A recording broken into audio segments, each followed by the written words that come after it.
ఈ శాస్త్రములన్నీ కూడాను యమ నియమాది మార్గములను ప్రబోధించి తద్వారా మానవత్వాన్ని అభివృద్ధి గావించుకోవాలని కూడాను ప్రబోధిస్తూ వచ్చాయి.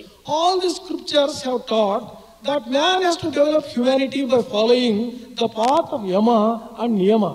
ఒక్క యమమును మనం సాధించుకుంటే చాలు, యముణ్ణి సాధించేటువంటి వారం అవుతాం. If we can accomplish yama, the single one would have conquered even god of death yama. యమనగా ఏమిటి? What do you mean by yama?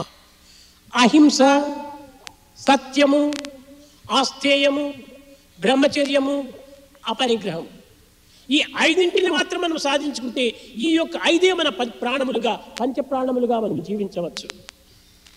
This yama consists of 5 elements: ahimsa, non-violence, satyamu, truth, ఈ asteya. ఐదే మానవత్వానికి సరైన గుర్తులు. These 5 are the 5 life breaths. ఈ ఐదు లేకపోతే మానవుడు మాత్రమే ఉంటున్నారు, కానీ మానవత్వం లేదు. If a man does not have these 5 important things, he does not have real humanity in human form. మానవతా గుణములు ప్రధానమైనటువంటివి ఈ ఐదే.